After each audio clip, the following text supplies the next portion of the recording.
"Mr. Jones has a single-minded faith in worms," said the old lady, and Mr. Ridd nodded politely in agreement. He too fished the worm in coloured water. It was catch as catch can on the free fishing. The flies having been tied, Mr. Ridd suggested that Master Nigel should kneel on the bank, lest the fish see him or the flash of his rod. Would Madam kindly step back with him and Mr. Jones? They retired, and the boy, praying that his nervousness would not be noticed, began to cast. He waved his arm from the shoulder, forgetting the instructions of Bailie Martin. "Keep that elbow well into your side, sir," cried Mr. Ridd. "You'll excuse me telling of him, ma'am. Imagine you're holding a whisky bottle under your arm, and use the wrist only, with the spring of your rod." Then an awful thought of what he had said occurring to him, he turned to Mrs. Horton, stammering, "No particular reference intended, ma'am, about the whisky bottle. Really, ma'am, it's just the usual advice to the tyro, if you understand my meaning, ma'am." "I think Mr. Nigel will understand, Mr. Ridd. He comes of a family of fly fishermen." "Of course, ma'am. And if you'll pardon the remark, ma'am, but I sincerely hope that the photograph of his first trout will be took this very day." Just as he had spoken, the boy leapt up. He struck violently in his excitement. There was a glint in the air with the backward flinging of the line, a small fish leaping on the grass. Boy and men ran to it. "A proper trout," was Mr. Ridd's verdict. 3 ounces, a sizable fish, well over the 7-inch limit. The boy's hand trembled as he worked the hook from the prickly tongue, afterwards breaking the fish's neck. "Oh, Gran, aren't the red spots lovely? I say, I'm a fool to have struck so hard, but it was so unexpected. I'll leave it here with you. I mustn't lose any time now the rise is on, must I? I say, if only Bailie Martin were here." During the rest of the afternoon, Mr. Jones resigned himself to the incurable obstinacy of some people who wouldn't learn that a worm was the natural food of a trout. A fluke, that solitary sprat of Nigel's. Old Ridd got nothing neither, for all his talk of invisible line and minnows coming downstream so fast that no trout could resist having a bash at it. Call that fishing? Whipping water, that's what it was, he thought, as he drove them home in the high-bodied 1914 Rolls-Royce landau, which once had belonged to Horton Hall. Having helped Gran from the car, Nigel rushed away on a most important mission. In the kitchen he explained to Mrs. Bowden that the fish must be cooked for Gran's dinner. Cook said that she would fry it in olive oil before the place, and she would serve it with a slip of lemon. That was the way the captain best liked a trout done. "Leave it to me, dearie, I'll make it. Hello, there's a Royal Highness calling me." Mrs. Bowden shuffled away to return a short while afterwards, saying that she wasn't sure if there was such a thing as a bottle of beer in the pantry.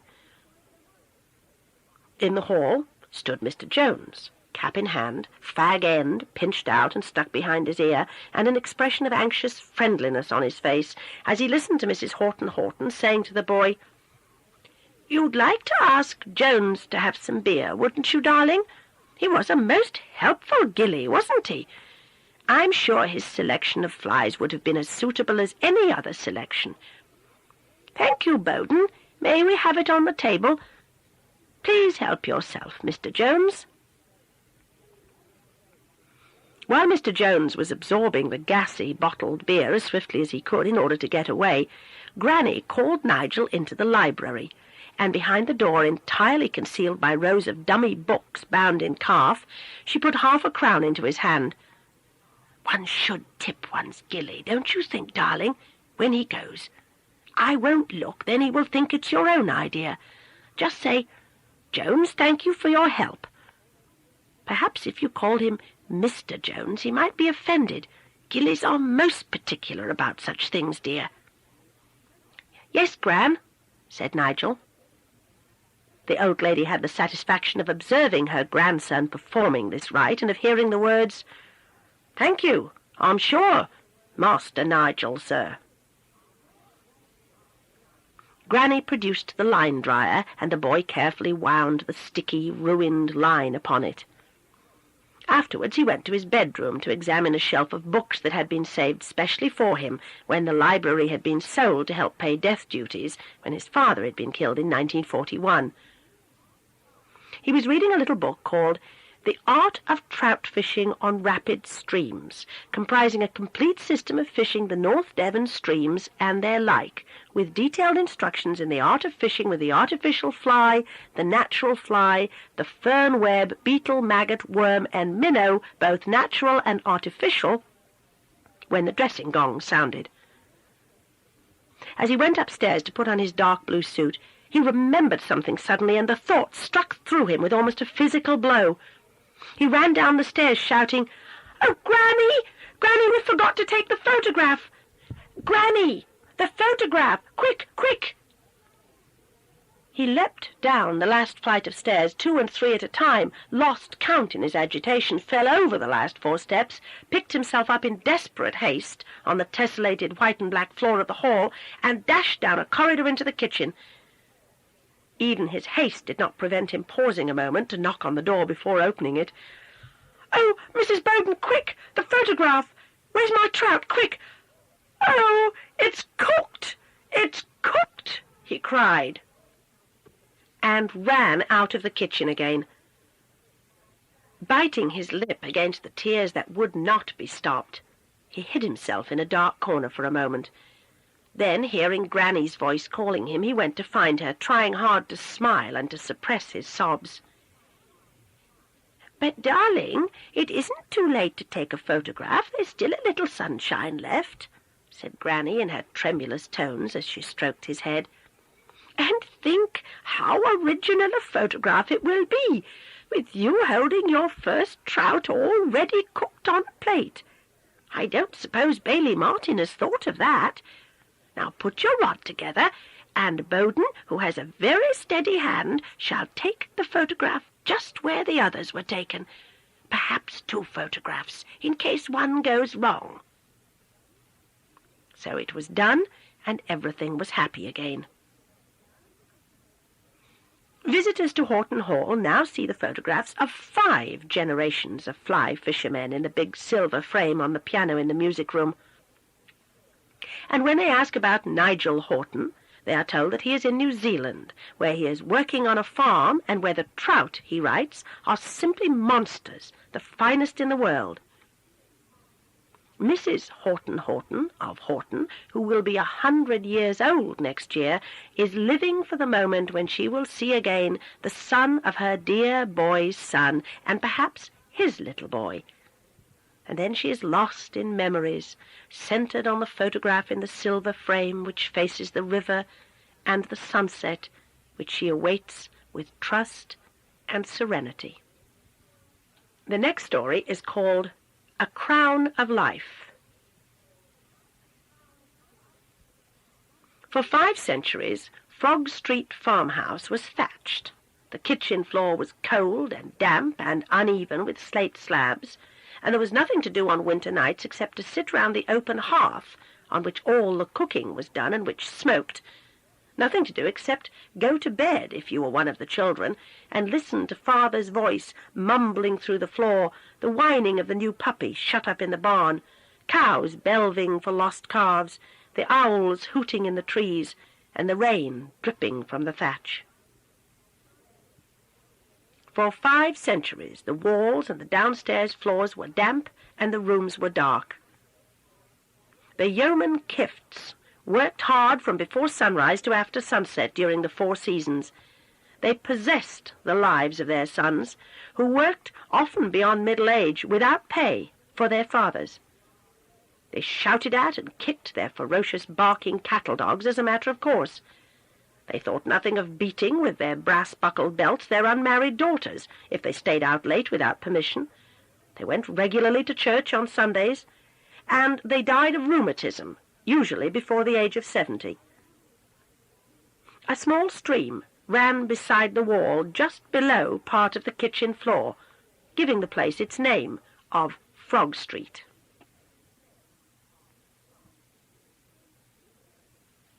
When Clibbit Kift inherited the property, it already had a mortgage on it, raised by his father because wheat no longer paid owing to the importation of foreign corn, and Clibbit was forced to raise the second mortgage to pay death duties. Then he married the young woman he had been walking out with ever since his mother had had her second stroke and died. Clibbit Kift had hated his father, believing that the old man's wickedness had killed his mother. Clibbit had loved his mother dearly. Clibbit's wife was a large woman, retaining through life the fresh red cheeks and brown wondering eyes which made her prettiness when Clibbit had been courting her. She had been sorry for Clibbit, knowing how when a boy his father had thrashed and worked him. His long swinging arms were said to be so loose because of the number of times his father had caught hold of him by the arm and swung him round before hurling him onto the kitchen floor. As a young girl, daughter of Vellicott Farm, she had pitied the poor young man with a shy and awkward manner. After his mother's death, when they were walking out together, he had never seemed to want to take her in his arms, but always to be clasped and held like a child. He was often querulous and moody, for no reason that she could see, liable to leave her suddenly and not come near her again for days. They walked out during the fall and winter, and when the warmer days came they went among the furze brakes on the Coombe side, and she was tender to him. And during that spring he was almost happy, often making her laugh with the way he imitated and mocked his father's ways. But when one night she told him they must be wed, Clibbit got into a real rage and shouted just like his father, before breaking into tears with the thought of what his father would do to him now that he would have to find a cottage and work for wages, saying that father wouldn't have no strange woman about the place. Father told him to go and never show his face again, but the parson helped Clibbit, giving him 2 days' work in the rectory garden, that made 3 shillings a week coming in, and lent him 7 shillings to buy a pig. The parson also gave him an old bed and a table with 3 legs which had been lying for years in the disused rectory stables. Clibbit rented a cottage for 15 pence a week, and the banns had been read in church, none too soon, said the neighbours, when Clibbit's father died without making a will. Clibbit had been an only child, otherwise the farm would have been sold and lost to the family a generation before it actually passed into the hands of strangers. When Clibbit's 4th child was coming, Clibbit was past 30, and growing just like his father in every way, said the neighbours, with one exception. The old man had been a limmer, drunk or sober, while Clibbit was sweet as a nut when drunk. Clibbit's wife and his small children lived in perpetual fear of him. She never knew what he would do next or how he might appear. He might be home on time for his supper, the last meal of the day, and eaten about 6 o'clock, or he might come an hour or 2 late and find his plateful put back in the oven. He might eat it in silence, but he was just as likely to mutter that he didn't want no supper, then take it out of the oven, give it a glance, and declare that it was zamzored, dried up, or not cooked enough, and tip it on the floor for the dog. Whatever he did, his wife would say little, but look at him and then at the silent children with apprehension. This look and the unnatural stillness of the children set him off in a proper rage. And as the time for her 4th confinement came nearer, so his moodiness and fits of violence increased. One Sunday's dinner time he seized the tablecloth and pulled it off the table and sent all the things clattering on the floor. He kicked the loaf of bread through the window, where it was sniffed out by the sow and promptly eaten with grateful grunts. After that he neither ate nor spoke for 3 days, except to reply once to his wife's faltered, "Won't he have your dinner? Won't he, sure enough? 'Tis no use denying your stomach further," that he couldn't afford to ate no more meals, what with all the mortgage money for to be paid next quarter day. On the 4th day of his fast he came home mazed drunk, said the neighbours, who behind window curtains watched him lurching down the street, followed by his Exmoor pony, and they listened at their thresholds for noises following the opening and banging to of the farmhouse door. Clibbit had had only a half quartern of whisky, and after eating his supper and saying it tasted proper, He slouched about the kitchen, smilingly patting his children's heads, shaking his wife's hand with beaming solemnity, before taking off his boots and leggings and going up over to sleep exhaustedly in his clothes. So the years went by. One August, his eldest son, who had just left school, being 14 years of age, was sent to the inn for 2 bottles of beer. Returning with these, the boy jumped down into the field which they were reaping, and the 2 bottles, one held in each hand, clashed together and were broken. Unfastening the leather belt with the big brass buckle which had been on his father's and grandfather's girdle, Clibbit roared out a curse and ran after the boy, pursuing him across half the field, whirling belt in one hand and holding up his breeches with the other. He stopped only because his breeches were slipping down. The boy ran on, and when he disappeared over the skyline nearly a mile away, he was still running. The village thought this a good tale, and it was laughed over many times during the next few months, the beer bottles knocking together, and young Kift rinning like a stag over the skyline. The boy never came back, finding a home and work with his uncle at Vellicott Farm. Clibbit Kift's appearance was remarkable. Village boys called him Oodmal behind his back, but never to his face. They would sometimes dare to jeer when he had gone round the corner, riding his short moor pony. The intense wild blueness of his eyes under shaggy brows was instantly noticeable because of the long nose with its crimson tip. He was tall and very thin, a bony animation of long arms and legs in ragged clothes. His ancient cloth cap was so torn by brambles, as he knelt to till his gins and snares for rabbits, that only the lining and half the peak and shreds of cloth were left. Likewise jacket and breeches, and his leather gaiters were almost scratched away by his work.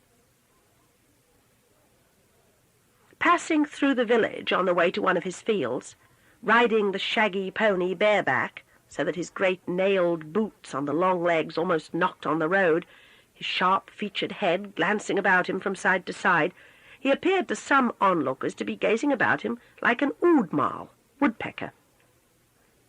The rims of his blue eyes were always inflamed, and his voice was like the yaffles. The Adam's apple in his scrawny neck was almost as big as his nose. "Clibbit's throat would cut easy," the hen-dealer would remark at cottage doors after one of Clibbit's domestic rages. The thatch of Frog Street farmhouse was so old and rotten that docks, nettles, and grass grew out of the clumps of green moss on it. Oat sprays grew every summer, too, near the base of the chimney-stack. The green, waving awns of June always pleased Clibbit. "'Tes old-fashioned like," he used to say to the rector in his yaffly voice. "'Twas me gurt grandfer, I reckon, laid thacky what reed up over, according to the records in the Bible box." Thatch was usually laid with wheat reed or unbruised wheaten stalks. Oat or barley reed did not last so long as that of wheat. "Aye, 'tes a wonderful long time ago when you come to think of it, your riverence. 'Twas a master lot of smut that year, and the wheat crop was ruined, so they laid what reed up along. November 1770, George the Third's reign, I reckon, sir. A long time ago, aye. Well, us have all got to go sometime, begging your reverence's pardon." Everyone in the village liked the parson. Rain went right through the remains of 7 thatchings. The thatch was relaid 4 or 5 times every century, and the oatberry, which sprouted and started a colony beside the chimney-stack of Frog Street farmhouse, must have lain dormant in the roof for more than 160 years. Starlings, sparrows, and swifts made their homes under the eaves of Frog Street, and every year a pair of martins built a mud nest over the front door, which opened on the road. In summer, the stone of the threshold was continually being splashed by the clotted wreckage of flies as the parent birds cleaned out their nest. "Just like Oodmal," said the neighbours, "to be heedless of they dirty birds biding there." But let it be remembered, now that all the life of that farmhouse is passed away, that Clibbit once said to the parson that the martins were God Almighty's hens, which he liked to hear twittering there in the morning before he got out of bed.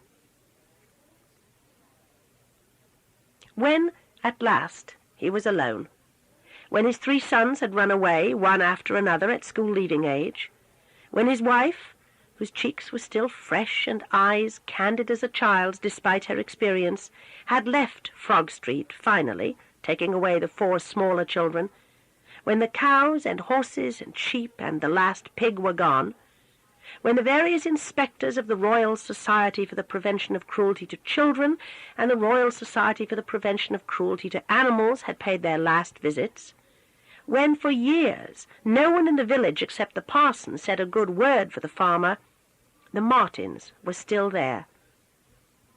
It is unlikely that they were the original pair. So many long flights to Africa and back would have worn out those tiny hearts. Let it be thought that, although the old birds were long since dead, the impulse and desire to fly home to the English spring and the place of their birth was immortal. It lived on in the younger birds, and when they too were fallen, in their nestlings. The soft, waking twitter-talk of house martins in their nests before daybreak is one of the sweetest and happiest sounds in the world, and although the woodpecker head was often poked out of the window just by their nest, the martins of Frog Street Farm never had the least fear of it. "Aye, Clibbit let by they dirty birds," a village voice declaims. "But what about the long black pig Clibbit shot?" "A raving bloody madman was Clibbit," declares the voice. "A proper heller that should have been stringed up long ago." Yes, Clibbit shot a pig. A long black pig it was that had been reared on a bottle by his eldest daughter. A sow died of fever, and the surviving 7 of the farrow of little black pigs were placed in a basket before the kitchen fire. One of the elderly female cats that lived about the place attempted to adopt them, with an obvious lack of success which amused Clibbit greatly. 6 of the piglets were fobbed off on Ship, the grey bitch who drove the cows to and from milking. Her litter of mongrel pups had recently been drowned. She took to them as gladly as they took to her, and the old cat derived pleasure from helping Ship wash them. The other piglet was bottle-fed on cow's milk, and afterwards grew to the habit of coming into the kitchen to see the eldest daughter who had fed it, and also to rout for and crunch in its jaws charcoal in the hearth. Clibbit drove it out with kicks and blows, and the pig learned to be absent whenever it heard his voice or footfalls. But when, after listening and staring and snuffing, it thought he was not about, it would walk in and begin its eager search for charcoal. It so happened that one evening Mrs. Kift put back Clibbit's supper on the hearth, and the animal had just finished a baked rabbit stuffed with sage and onions, a dozen potatoes, and a score or so of carrots, when Clibbit walked in. He swore and jerked his head about with rage while the frightened animal bolted behind his wife's skirts. "The withering limmer!" roared Clibbit. "The flaming bloody hog won't ate no more zuppers nowhere, no my!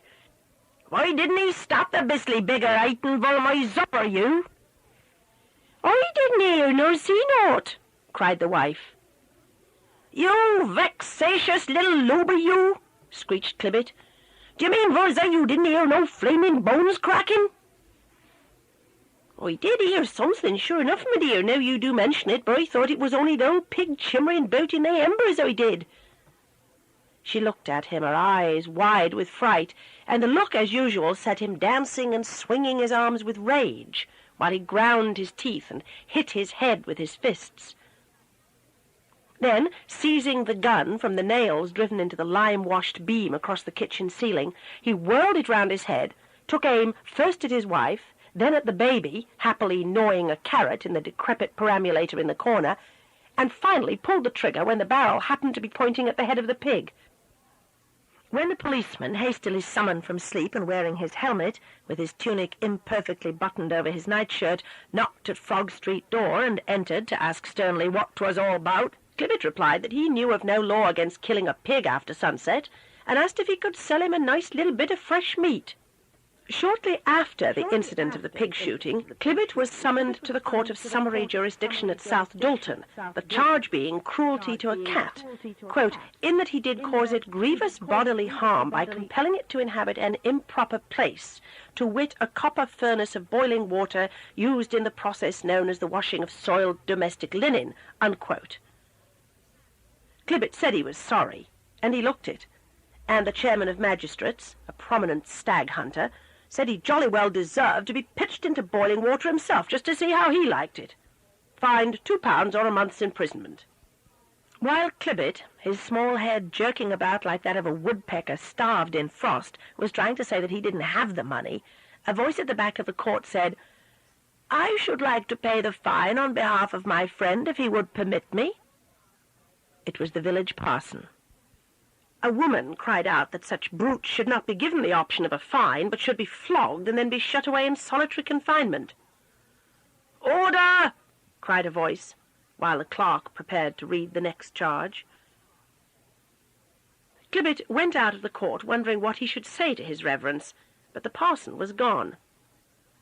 He saw the woman who had cried out. She was waiting for him among a group of friends with blank faces, and she said, "We're going to watch you, let me tell you, and you won't get off so easily next time with your revolting cruelty. We know all about you, so you needn't think we don't." He did not know what to say, but stood there, blinking a while, smelling of mothball, and jerking his head about, unable to look at any face. Then, touching his 1894 bowler hat, for he wore his best clothes, which also had been his father's best clothes, he muttered, "Yes, ma'am," and shambled away to where his pony was tied up. He would have liked a drop of whisky, but didn't like to go into any of the pubs, lest he be refused. So he went home, and ploughed the 3-acre field called Blue Haze, until it was dark, having had no food that day. The kitchen was dark, the family in bed. He lit a candle and took down the gun from the beam. He sat down in a chair, the gun across his knees, and tried to cry, but he could not. The poignant mood passed, and he put the gun back, thinking that he would sell the calf next market day and pay back parson. Clibbett did not sell the calf, nor did he pay back the £2 fine.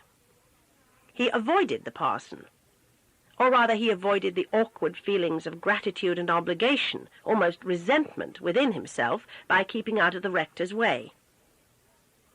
He was in debt already, for he could not work the farm single-handed, and the fields were poor, the successive corn crops taken off them during the Great War, the land's fertility not having been put back in the form of bullocks or sheep's dung. Farmers at that time were undercut by the importation of cheap foreign food. As a slight relief, they were exempt from paying rates and taxes on their land and farm buildings, but despite this, many small farmers were being sold up, noticeably those who, before the final smash, spent many hours every day in the inns. Weeds grew in their fields unchecked. Ploughs rusted in patches of nettles. Grass grew over and buried the harrows. Sales by auction increased at Michaelmas and Lady Day quarters, but Clibbett farmed on. He had no other life, and that life was mortgaged. At last Mrs. Kift made up her mind for good and all, she told the neighbours. Her brother at Vellicott had lost his poor wife, and was agreeable to have her live there with the children. All the neighbours watched the departure. Clibbett, after a couple of calls at the inn, helped load the boxes and perambulator on the long-tailed cart. "What? Be going for leave your old Vader?" he squeaked to the baby, also called Clibbett, as Mrs. Kift turned to give a last sorrowing look at the room and the broad bed, with its wire mattress like a chain harrow where her children had been born. Clibbett bent down and wriggled a scarred forefinger at the blue-eyed baby. He saw the tears in his wife's eyes and spoke loudly to the baby. The baby smiled at Clibbett. "Proper, proper," said Clibbett. "Be going for leave, Marley?" "I bant chiding me, my dear," he said in a serious voice, gazing at the infant, whose eyes were suddenly round. "'Tis proper," 'Tis right for you to go away. I bain't no good. You go away, little Clibbit, and don't trouble naught about I. Go along, missus. Your carriage be waiting, my dear." Blinking the tears from her eyes, the woman went downstairs with the baby and out of the house, and Clibbit was left alone with his pony, his dog, a pig, and 2 cows. That night he spent in the inn, smiling and nodding his head and praising his wife in a voice that after 4 glasses of whisky became soft under its perpetual roughness. The neighbours remained silent. Clibbit told them what a beautiful animal was Ship, the grey, long-haired sheepdog that followed him everywhere. "A master dog, aye." Ship's head was patted. Her tail trembled with gratitude on the stone floor. They said nothing to that, thinking that in the morning the dog's ribs were likely to be broken by one of Udmal's boots. Ship had long ceased to howl when kicked or beaten by her master. Her eyes flinched white. She crouched from the blow, her eyes closed, and a sort of subdued whimper came from her throat. She never growled nor snarled at Clibbit, nor did she growl at anything. She seemed to have none of the ordinary canine prejudices or rivalries. Ship was old then. She was a grey shadow, slipping in and out of the farmyard doors with Clibbit, or lying in the lane outside waiting to fetch the cows for milking and returning behind them afterwards. Strangers visiting the village in summer and pausing to pat the old dog were likely to wonder why there were so many bumps on her ribs. Explanation of the broken ribs was always readily forthcoming from the neighbours. That evening Clibbit was drunk, but not so happy that he could not find his way down the lane to Frog Street. He sang in the kitchen and danced a sort of jig on the slate floor, the first time he had danced and sung since his courting days. In the morning he awoke and got up before daybreak, lit the fire, boiled himself a cup of tea, and ate some bread, cheese, and onions. He milked and fed the 2 cows himself, watered and fed the pony, and gave the pig its barley meal. Afterwards he and Ship followed behind the cows to the rough pasture in the marshy field called Lovering's Mash. All day he ploughed with a borrowed pair of horses, and towards dusk of the wintry day he and Ship brought the cows back to be milked and stalled for the night. After more bread and cheese he went up to the inn, drank some whisky, and then smiles broke out of his angular, tufted face, and to the neighbours he began to praise wife, little old pony, dog, and parson. When he had gone home, the neighbours said he was a hypocrite. Clibbit's lonely farming became the joke of the village. He was seen pouring away pails of sour milk into the stream which ran beside Frog Street and through the garden. He tried to get a woman to look after the dairy, but no one would offer. A letter written by an anonymous neighbour brought the sanitary inspector to Frog Street. One of the cows was found to be tubercular and ordered to be destroyed. Clibbit sold the other cow to a butcher. He sold his sow to the same butcher a month later. His fields were overgrown with docks, thistles, and sheep sorrel. His plough stood in one field halfway down a furrow, its rusty share being bound by stroil grass, whose roots it had been cutting when the neighbour had come up and taken away the pair of horses. This neighbour, a hard-working chapel worshipper, intended to buy Frog Street Farm when it came into the market, as inevitably it must. He was the writer of the anonymous letter to the sanitary inspector, and saw to it that everyone knew the property was worth very little. Meanwhile, he waited to buy it. Clibbit still worked at his traps, always accompanied by old Ship, getting a few shillings a week for rabbits. The neighbours said he didn't eat enough to keep the flesh on a rat. The pony, already blind from cataract in one eye and more than 20 years old, developed fever in the feet, and hoping to cure it, for he was fond of it, Clibbit turned it out into Lovering's Mash. It was seen limping about, an inspector came out from town, and Clibbit was summoned to the court of summary jurisdiction. The stag-hunting chairman of the bench of magistrates, after hearing the evidence of the prosecution and listening without apparent interest to Clibbett's stammered statement, remarked that he had seen the defendant before him on another occasion. The clerk whispered up to him, Yes, for the callous neglect of the horse, which with the dog was man's best friend, a most un-British line of conduct, he would remark, defendant would be sent to prison for 7 days without the option of a fine, and the pony destroyed by order of the court. A woman cried, Bravo! English justice! In a shrill, triumphant voice. She was turned out of court. The clerk read the next charge, against a terrified and obese individual who had been summoned for riding a bicycle at night without sufficient illumination within the meaning of the act, to wit, a lamp, who said he had forgotten to light the wick in his haste, lest he be late for choir practice. He led the basses, he explained, nervously twisting his hat. Laughter. Clibbett, following a constable through a door, thought the laughter was against him. He had not eaten for 3 days. That night, Ship broke out of the barn wherein she had been locked by biting and scratching away under the rotten doors, and in the morning she was found sitting whining almost inaudibly outside the prison gates. The sergeant of police on duty, recognizing her, said he would report the stray for destruction. But a young constable, to whom as a small boy Clibbett had once given an apple, said he would look after it until the old Woodall came out.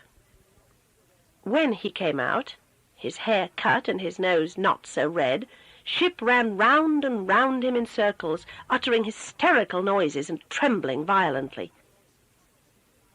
Clibbett patted Ship absent-mindedly as though he did not realize why he or the dog was there, and then set out to walk home.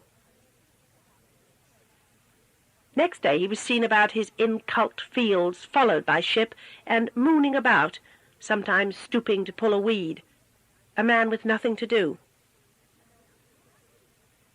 It was a mild winter, and the frosts had not yet withered the watercress beside the stream running through the small orchard of Frog Street.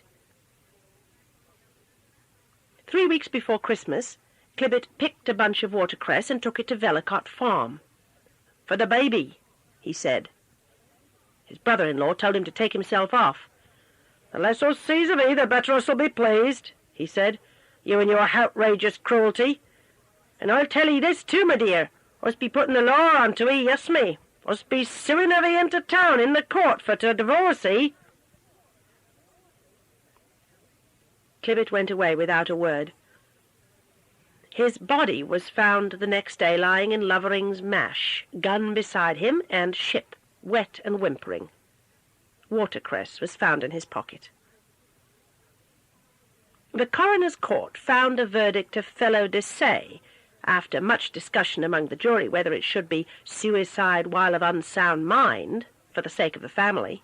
The neighbours were now sorry for Udmal, recalling that he had been a wonderful generous chap, sometimes, especially when drunk.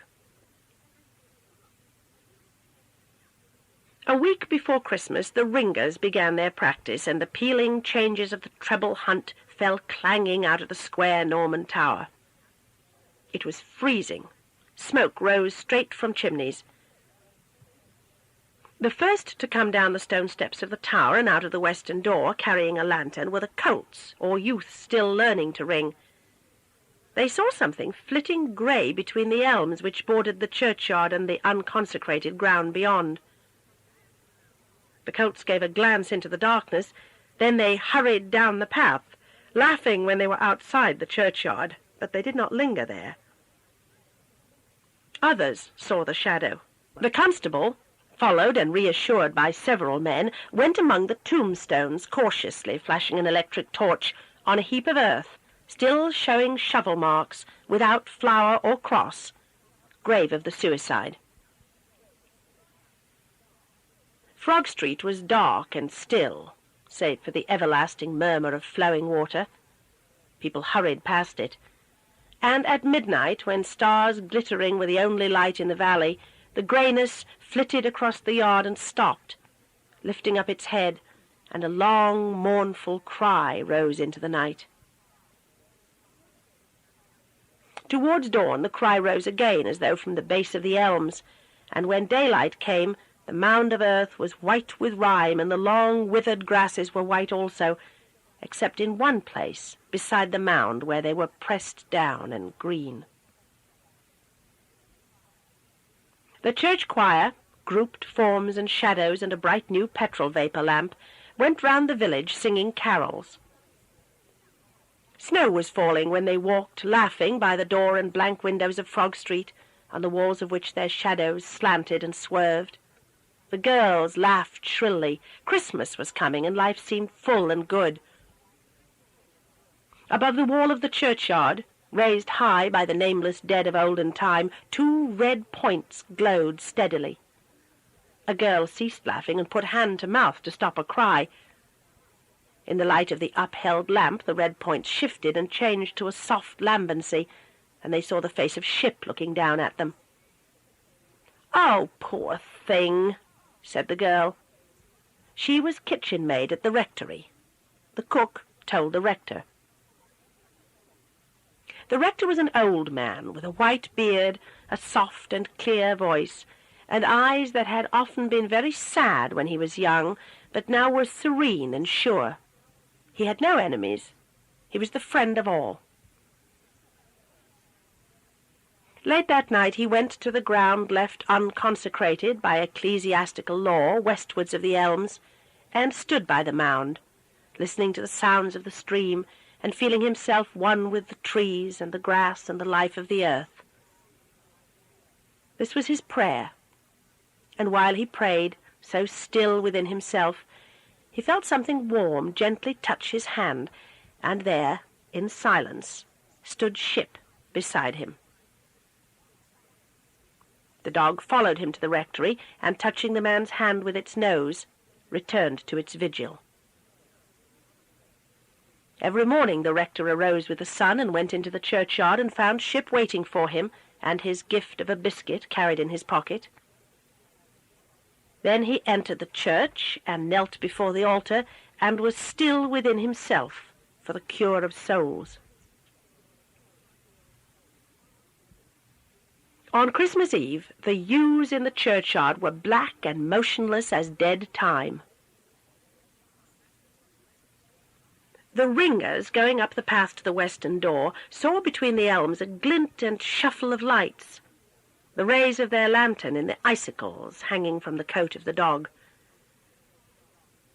And on Christmas morning the people went into the church while the sun was yet unrisen behind their fields, and knelt in their pews and were still within themselves, while the rector's words and the spoken responses were outside the pure aloneness of each one.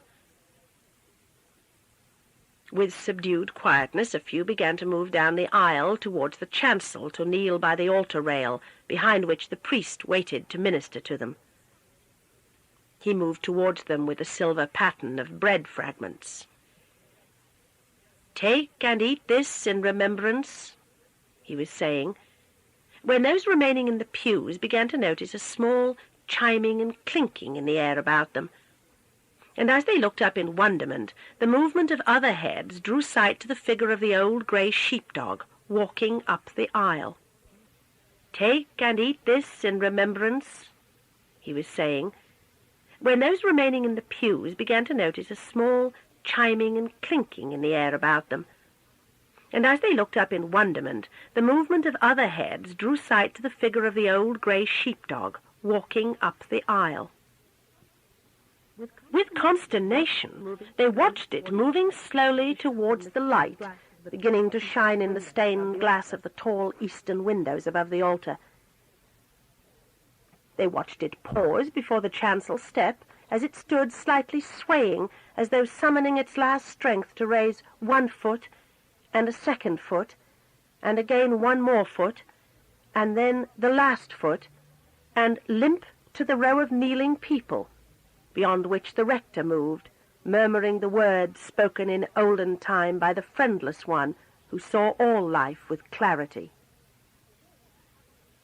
The verger hurried on tiptoe across the chancel, but at the look in the rector's eyes and the slow movement of his head he hesitated, then returned down the aisle again. The dog's paw was raised to the rail as it sat there with dim eyes, waiting, and at every laboured breath the icicles on its coat made their small, chimmering noises.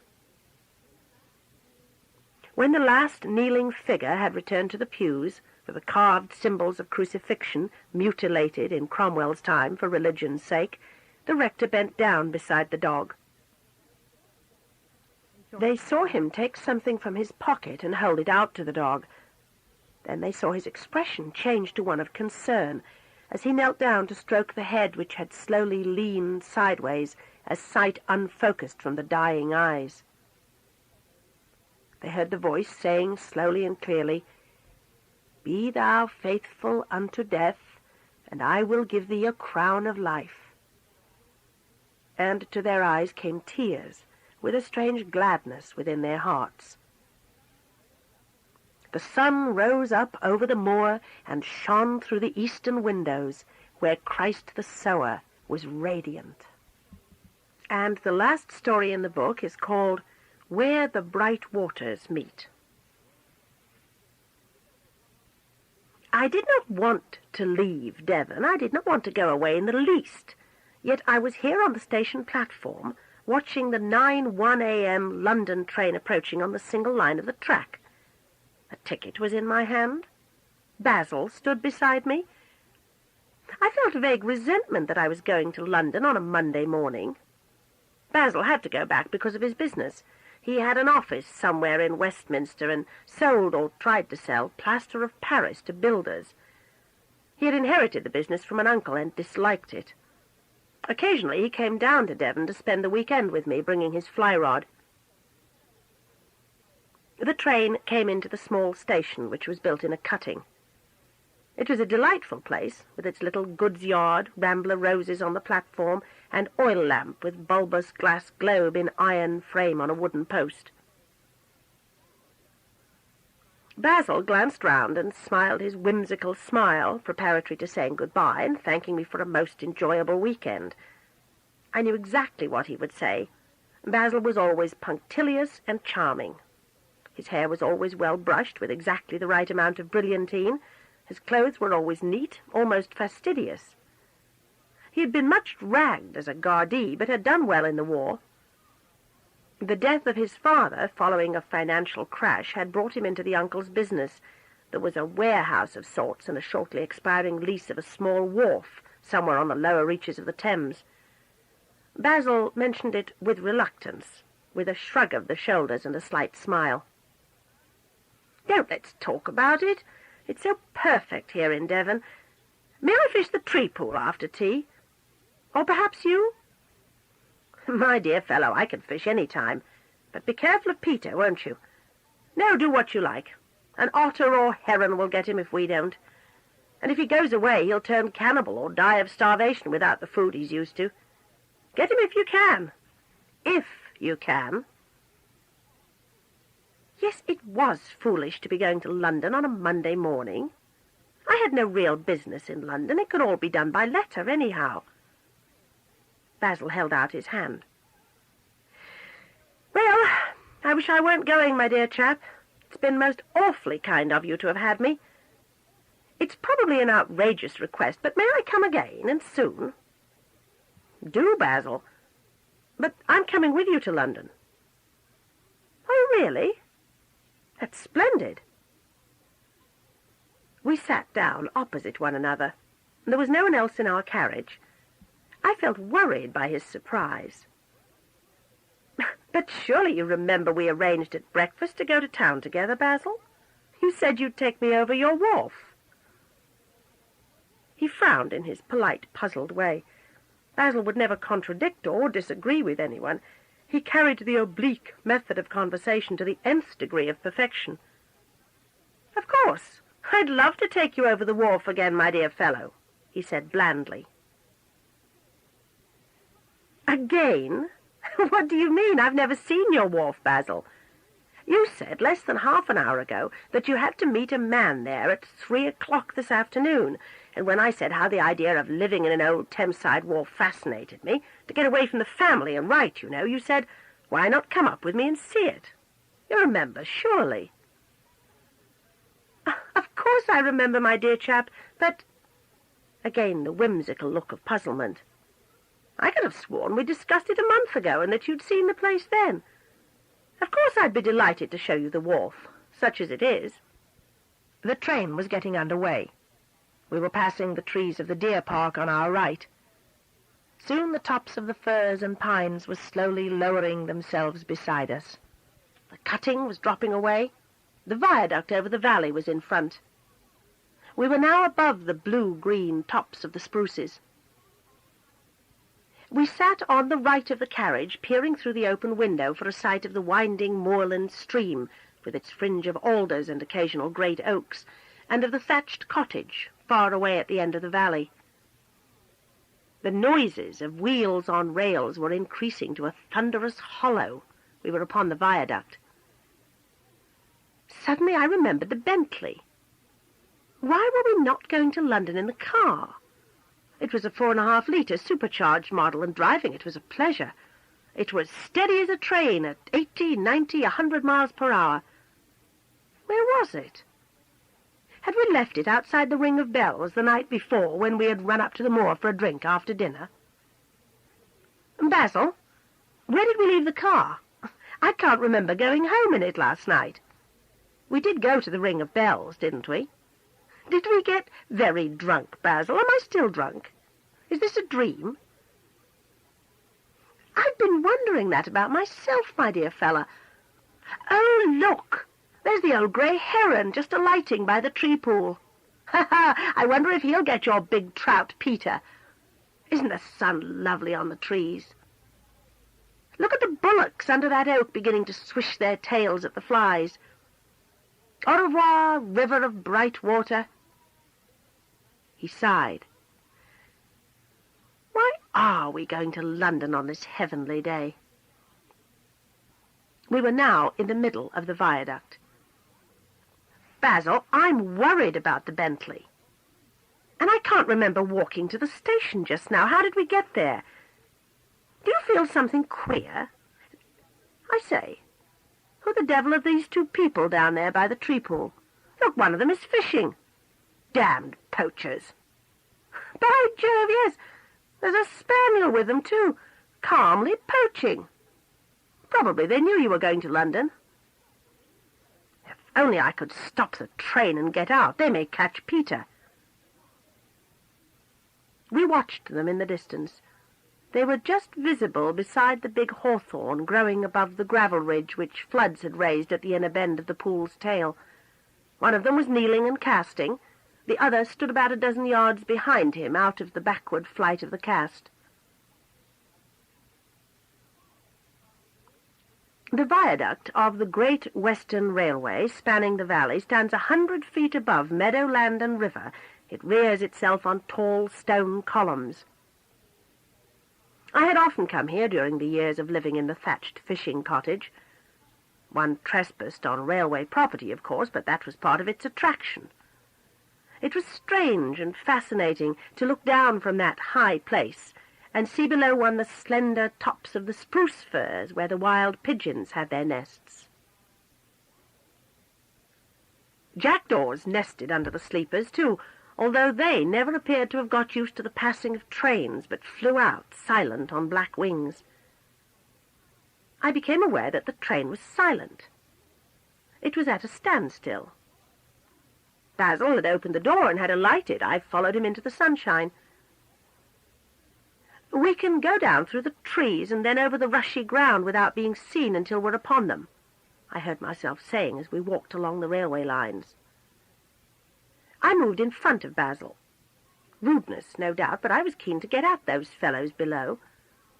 I stepped rapidly from brown wooden sleeper to brown wooden sleeper, impatient at their short spacing, which curtailed a decent stride. I scrambled down the steep slope by the first column, somehow through the brambles and ash plants growing in the rubble scree. A jump below, and I was in Farmer Coles's grazing, which was fenced with wire and posts from the deer park beyond. As I got under a loose strand of rusty wire, I looked back for Basil, but I could not see him. The two men fishing the tree pool were still in the same place when I peered from behind the oak growing on the bank above the gravel bed. Their forms were familiar, but I could not remember where I had seen them before. I was intensely interested in the way the leading man was fishing the tail of the pool. He was using my method of fishing in Devon streams, the unusual method of casting upstream with a single rough hackled fly on a fine tapered gut cast. Most fly fishermen fished with wet flies downstream, tail, middle, and bob, and abandoned trouting when the water was low and bright. But this was the condition I loved, fishing upstream with a single dry fly. One knew how a cat felt stalking a mouse. Every cast must be precise, the fly dropping lightly, its gamecock hackles glistening with the least touch of grease applied between finger and thumb, so that it rode high and airily on the slower water between stream and eddy, where the fish lay. It was tiring work after prolonged writing at the desk, for one was taut and expectant, creeping cat-like, all one's nervous energy in the eyes and wrist. Now I knew that the man with the rod was drying his hackled fly by pressing it on a piece of amadou, that absorbent brownish substance made from a marine fungus. He was sitting on the edge of the gravel among the young plants of docks and water celery. He lifted his rod, waving the fly backwards and forwards in the air as he pulled loops of line from the reel with his left hand. The fly sailed slowly, easily, to and fro over the water until he had the length of line he required. I saw him tauten, and the back of his head appeared to sink lower between his shoulders. He threw the fly forward with a deliberate, slow intentness, while the movement of arm and shoulder, following the shooting of the line from a loop he had held in reserve, was perfect in its effect of slow-motion power. I could sense the swift glide of the tapered and enamelled silken line through the agate and bronze rings. The line fell straight and aslant the direction of the stream, the lighter gut cast following after, and last to the drop was the lure of silk and steel and feather. Almost as airily as thistledown it fell, to ride well cocked on the water. From an underwater aspect, the shining reddish hackles of the fly riding down imprisoned whirls of light. The shining skin of the water was crinkled but not broken. There it was, apparently a fat and juicy mouthful for any trout. I could feel the tenseness of the fisherman as I watched it. And when a blue-grey snout arose just where the water began to quicken into the tail of the pool and sucked in the fly, and the fisherman gave a flick with his wrist that fixed the tiny barb into the corner of the bony mouth, I experienced an identical shock and excitement. My tame trout, the 3-pounder Loch Leven I had put into the tree pool a year previously, which had come by train in a carrier tank from the fishery at Dulverton with a 3-pounder brown trout, was hooked at last. I wanted to run forward, to demand furiously what they were doing there, but I remained watching.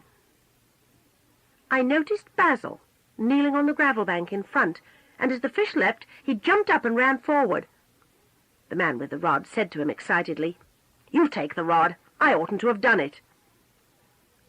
To my surprise, I saw Basil take the rod, just before the fish dashed over the stickle below the pool's tail and down the rough, narrow water to the larger viaduct pool below. This was the trout's home, to which it had gone in its immense fear. It fought as a hooked salmon behaves when it is red, that is, when it has been some time, perhaps 4 or 5 months, in fresh water, during which time it does not feed, but lives on its strength accumulated in sea roving, waiting until the early winter, when it will press up against floods to the top of its native river, where it will spawn and perhaps die.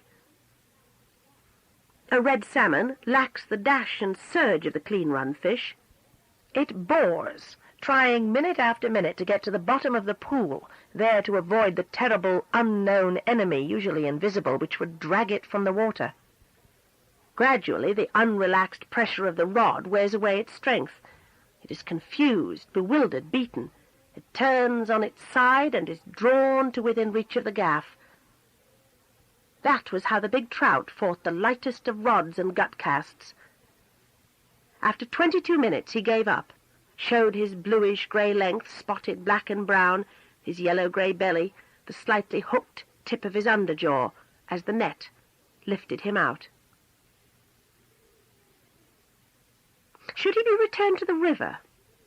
Consider, he had been put in 13 months previously, weighing 3 pounds. Now he was 2 pounds 2 ounces. The river could not feed this great stranger from the fish hatchery. The smaller, wild brown trout of an average weight of 4 ounces got the natural food, their hatching nymphs, the fallen duns and spinners, before him. For 3 years in the hatchery he had been used to the twice-daily scattering of artificial food, a sort of crushed and soaked puppy meal and dried meat fragments. For another year in the river he had been awaiting in the viaduct pool the same sort of food, borne down in the rough stream, whereupon he would move up to the tail of the tree pool and cruise around until the expected spoonfuls were cast from the familiar figure in the alder tree above him. The figure usually climbed the tree about noon every day, except when it was frosty or the river in flood. The spring balance told his weight at 2 pounds 2 ounces. What would happen if the unnatural food supply was stopped? He would starve to death.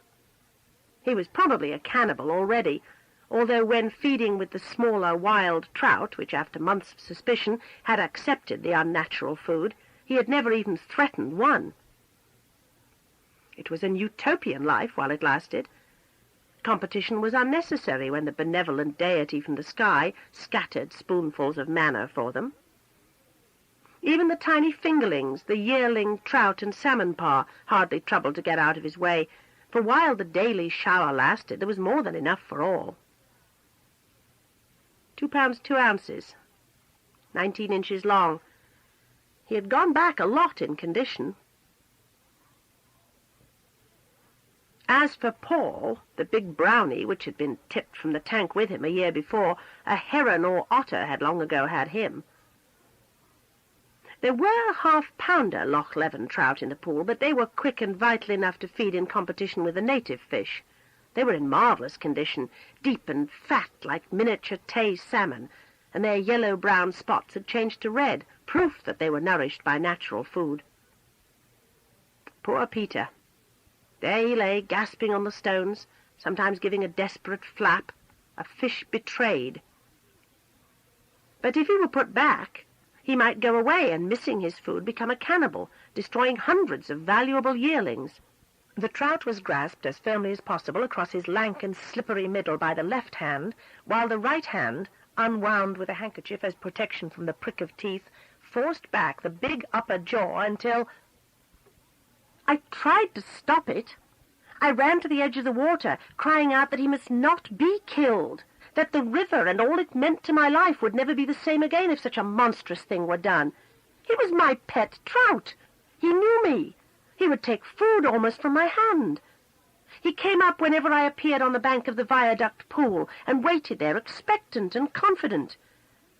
He must have trusted me, because if a stranger appeared on the bank, he would remain at his resting place under the ledge of rock at the pool's neck. What words I shouted, I don't know, but they were shouted in vain. Under the pressure, the trout's neck cracked. He shuddered and died. I saw no more. In anguish, I climbed the tree. The men were gone. A heron was standing on the sandy scour where the visiting otters always scratched and rolled, 10 yards above the neck of the tree pool. From my perch, where I had sat many hundreds of times before, I saw the stones of the riverbed through the limpid water. I saw all the other fish I knew in their usual positions in the food stream flowing into the pool. The sunlight made the brown and grey and blue stones, each with their cluster of caddis shell cases, clear and beautiful. I felt all the past happiness of watching the stream return to me. And I looked round the trunk of the tree, and its shadow thrown across the shallow bed of the tail below, and there, in his position behind the mossy rock, around which the faster water twirled, lay the big trout I called Peter. He lay quite still, his belly resting on the gravel. His tail was set in a slight curve against the press of the current. There was a dark stain over the back of his head and shoulders. He breathed slowly like a trout asleep. I could just discern the red of his near gill as it opened. A hatch of fly was coming down. All the fish I knew were at their stations in the neck of the pool, in the stream itself, swirling gently into the pool and at the tail. Above the neck, where the heron stood, the water ran evenly round a bend, the bed of which was made of large stones grown with water moss. The stones were too heavy to be rolled by floods, and so they made a permanent hold for the water moss, which in turn was good holding for various crawling larvae or nymphs of the ephemeral flies. It was a hatch of the iron-blue duns. The mature nymphs, their future wings formed and folded within their larval skins, were leaving the shelter of the moss where they had lived for the past year. What excitement as they ventured the stream, prepared to quit one element for another. The run carried them into the pool where the trout were waiting, the biggest fish in the best positions. I saw them ranged alongside and behind one another, undulating their bodies and expelling water through their gill covers as they drove forward gently against the current, thus keeping position while balancing themselves with back, pectoral and tail fins. The wimpling surface of the water was immediately disturbed by the rises. Those in the run were bulging rises, called by the fish rising to take the nymphs above them, for a feeding trout looks forward and upward. Those nymphs which were not taken passed into the broader, slower stream, and reaching the top of the water, struggled to break their confining skins at the thorax. Their other trout rose to take them, sending out elliptical ripples, which the flow smoothed away. Those nymphs which passed the suction of opening mouths broke their shucks, and standing up in them, unfolded their wings with miraculous speed, dried them instantly, and arose into the warm air as duns. I watched some seeking shelter among the leaves of the alders, where they would wait and cast their drab wing cases and body covers, to fly up in the late afternoon as spinners, dance their nuptial dances, mate, drop their eggs on the water, sink exhausted into the stream again, and then wither. A hatch of fly and the consequent rise of fish was a sight I had never ceased to watch with thrilling excitement. The river was alive, its multitudinous life in balance under the sun. My nature drew life from the living water. While I was watching dreamily, feeling myself suspended as a spirit of water, the heron, peering from its stance on the scour, lifted its long neck and held up its head anxiously. Soon I heard voices from the direction of the farm road under the viaduct. The bird flew up, passing within 6 feet of where I sat immobile on my perch of branches. It was curious to watch it, folding its spindly legs straight behind its tail and tucking its neck between its shoulders. It flew past me, in its alarm failing to see me.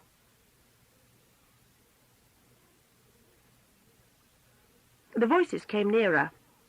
I recognized the man who lived in the lodge up the river, his son and wife, and Farmer Coles, the tenant of the rough grazing fields beyond the viaduct. They were dressed in their best clothes of dark material. The men wore bowler hats. I kept quite still as they approached. They were talking about the fish. They did not notice me, hidden by leaves and branches against the trunk of the alder. "That's where it was," I heard Farmer Coles saying. "I seed un often. Great big fish he was. There, behind that stone. Only you can't see the stone now, as the sun be shining on the water. I could have had un out with a rabbit wire on an ash pole if I'd a mind to many a time. But I like a bit of sport myself, and he seemed a nice sort of fellow once you got to the right side of him. Perhaps it would have saved a lot of trouble if I'd yanked un out, though." They spoke for a minute or so, and then, declaring that it was nearly noon, and if they weren't early they wouldn't find standing room, they continued their way down the farm road towards the deer park. I felt that I could sit in the tree forever, watching the fish in the water. I saw Basil walking slowly on the bank by the viaduct pool below, and getting down from the tree, went to him. He looked rather depressed, but smiled when he saw me. "I I say, old chap, has it occurred to you that something appears to have happened? Well, now that you mention it, Basil, I must say I feel, well, rather peculiar.